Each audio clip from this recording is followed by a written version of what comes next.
अस्सलाम वालेकुम। आज हम डिराइव करेंगे मैक्सवेल की फोर्थ इक्वेशन और इसके लिए हम यूज़ करेंगे एम्पेयर्स लॉ।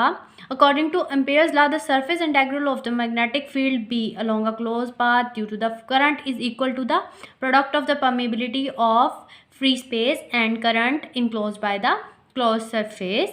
और इसको अगर हम मैथमेटिकली अगर लिखें तो हमारे पास क्या आ जाता है, integration B dot D S is equal to mu naught आई।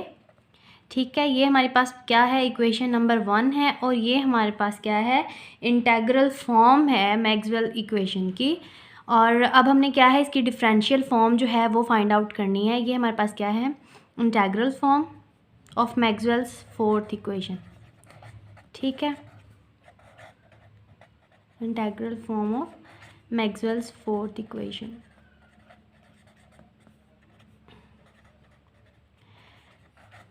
अब हमने क्या करना है, अब हमने रिलेशन ले लेना है जो हमारे पास करंट डेंसिटी के लिए जो होता है। उसके लिए हमारे पास क्या होता है, J is equal to, current density का रिलेशन हमारे पास क्या होता है, J is equal to D I by D A, current per unit area. और अगर हम इसको करंट के लिए अरेंज करें, क्योंकि हमने आई की वैल्यू, करंट की वैल्यू लेनी है, इसको करंट के लिए अरेंज करें तो हमारे पास क्या हो जाएगा, ये हमारे पास हो जाएगा J D A is equal to D I. और इसका जो है डेरिवेटिव ख़त्म करने के लिए अगर हम इसके ऊपर इंटीग्रेशन अप्लाई करें तो हमारे पास क्या आ जाएगा, I is equal to integration J D A. ठीक हो गया, ये हमारे पास आ गई इक्वेशन करंट की। ये हमारे पास इक्वेशन नंबर 2 आ गई है।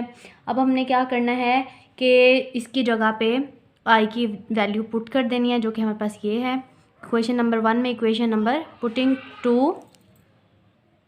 पुटिंग इक्वेशन 2 इन 1, हमारे पास क्या आ जाएगा, integration B dot D S is equal to mu naught I की जगह पे इंटीग्रेशन जे डी ए। ठीक हो गया, ये अब हमारे पास क्या है, इक्वेशन नंबर बन गई है 3। अब हमने क्या करना है, अप्लाई कर देना स्टोक्स थ्योरम इक्वेशन नंबर 3 के ऊपर। स्टोक्स थ्योरम अप्लाई करने से क्या होगा, ये हमारे पास क्या हो जाएगी, कर्ल में चेंज हो जाएगी। हमारे पास क्या आ जाएगा, integration del cross B D A is equal to mu naught J integration D A. ये बन गई है अब हमारे पास जो है इक्वेशन नंबर 4 बन गई है। इसे इक्वेशन नंबर 4 कह लें, या अब इसको क्या करना है, अब इसको रीअरेंज कर लेना है। मतलब ये जो है इक्वेशन की इस तरफ है, इसे इस तरफ से हमने जो है इस तरफ ले आना है। ये हमारे पास आ जाएगा integration del cross B D A minus mu naught integration J D A which is equal to 0। अब हमने क्या करना है, इंटीग्रेशन को कॉमन लेना है, डी ए को कॉमन ले लेना है इस रिलेशन में से। तो हमारे पास क्या आ जाएगा, del cross B curl of magnetic field minus mu naught J D A which is equal to 0। अब हमारे पास क्या है, हम जानते हैं कि जो हमारे पास एरिया है वो कभी भी इक्वल टू 0 नहीं हो सकता। तो हमारे पास क्या है, कौन सी टर्म है जो इसमें से फिर 0 हुई, ये वाली टर्म जो है ये हमारे पास क्या हो गई, इक्वल टू 0 हो गई। क्या हुआ हमारे पास जो है del cross B minus mu naught J is equal to 0 है। और अगर हम इसको मज़ीद थोड़ा रीअरेंज कर लें तो ये हमारे पास क्या हो जाएगा, del cross B is equal to mu naught J. ठीक हो गया, ये हमारे पास आ गया, डिफरेंशियल फॉर्म आ गई मैक्सवेल फोर्थ इक्वेशन की। ये हमारे पास क्या है, इक्वेशन नंबर 4 बन गई है। ये हमारे पास क्या है,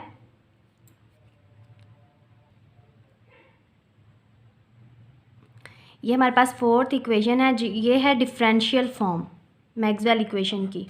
लेकिन जैसा कि हम जानते हैं कि मैक्सवेल्स थर्ड इक्वेशन जो है वो हमें बताती है कि जो है हमारे पास जब इलेक्ट्रिक फील्ड प्रोड्यूस होगी तो मैग्नेटिक फील्ड भी प्रोड्यूस होगी। लेकिन इस रिलेशन में उसका कोई क्लू नहीं है।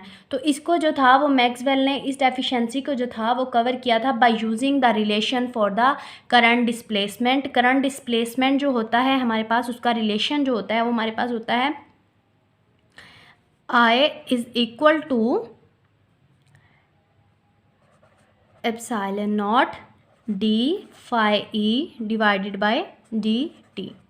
उसने क्या किया था, इस रिलेशन को, ये करंट डिस्प्लेसमेंट का रिलेशन है हमारे पास, इसको उसने क्या किया था, ये इक्वेशन नंबर 5 कह देते हैं हम इसको उसने पुट किया था इक्वेशन नंबर 1 में, जो हमारी जो इक्वेशन नंबर 1 है, ये जो हमारी इक्वेशन नंबर 1 है, इसमें हमने अब करंट डिस्प्लेसमेंट की वैल्यू पुट कर देनी है। ठीक है, जब हमने इक्वेशन नंबर 1 के अंदर surface integral b dot D S is equal to mu naught I की जगह पे अब हमने क्या करना है, ये वाली वैल्यू पुट कर देनी है जो कि करंट डिस्प्लेसमेंट की है, D phi E divided by D T. ठीक है, ये हमने क्या कर दिया, इसके अंदर इसकी वैल्यू पुट कर दी है। तो ये हमारे पास क्या है, मैक्सवेल्स जो हम इंडक्शन लॉ जो है वो कहते हैं कि होल्ड करता है इंड्यूस करंट के लिए, और Ampere's law for magnetic field जो है वो भी हमारे पास कंडक्शन करंट के लिए ट्रू है। तो मैक्सवेल्स इक्वेशन की जो कंबाइंड फॉर्म बन जाती है हमारे पास एम्पेयर्स लॉ, और इसको यूज़ करने से वो हमारे पास आ जाती है। ये इक्वेशन नंबर हमारी बन गई है 6। ठीक है, अब हम क्या है, इंडक्शन लॉ और एम्पेयर्स लॉ को अगर हम कंबाइन कर दें तो हमारे पास मैक्सवेल्स की जो इक्वेशन है, 4th इक्वेशन है, वो कुछ इस फॉर्म में बन जाएगी, B dot B D S is equal to mu naught I plus mu naught, ये हमारे पास डिस्प्लेसमेंट करंट का जो रिलेशन है, D phi E divided by D T. ठीक हो गया, ये हमारे पास रिलेशन बन जाएगा। इसमें से अगर हम म्यू नॉट को जो है वो कॉमन ले लें तो हमारे पास integral surface B D S is equal to mu naught common ले लिया तो हमारे पास क्या बचा, यहाँ पे बचा current plus E naught D phi E divided by D T. ये हमारे पास डिस्प्लेसमेंट करंट है तो यहाँ पे हम क्या है, डी यूज़ करेंगे। ठीक है, तो ये हमारे पास आ गया इसका रिलेशन। और ये हमारे पास क्या है, हमने अभी कहा था कि ये हमारे पास डिस्प्लेसमेंट करंट है, तो इसको जो है मज़ीद सिंप्लीफाइड फॉर्म में जो है वो हम इस तरह से लिख सकते हैं, mu naught into I plus I D. ठीक हो गया, ये हमारे पास क्या है, ये हमारे पास है कंडक्शन करंट और ये हमारे पास क्या है, डिस्प्लेसमेंट करंट। ठीक हो गया, तो इसको जो है वो हम कहते हैं कि एम्पेयर्स मैक्सवेल लॉ।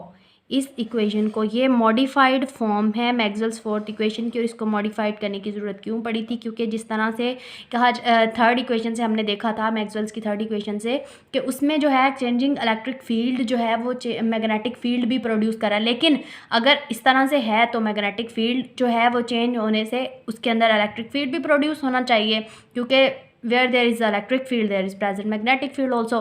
सो अब इस जो है वो डिफ़िकल्टी को जो है वो ओवरकम करने के लिए मैक्सवेल ने इस फॉर्म को मॉडिफाइड किया था by using the displacement current relation. ठीक है, तो ये हमारे पास क्या आ गया, इसे हम बोलते हैं एम्पेयर्स मैक्सवेल लॉ भी बोलते हैं, मैक्सवेल्स 4th इक्वेशन और एम्पेयर्स मैक्सवेल लॉ भी बोलते हैं इसको। ठीक हो गया,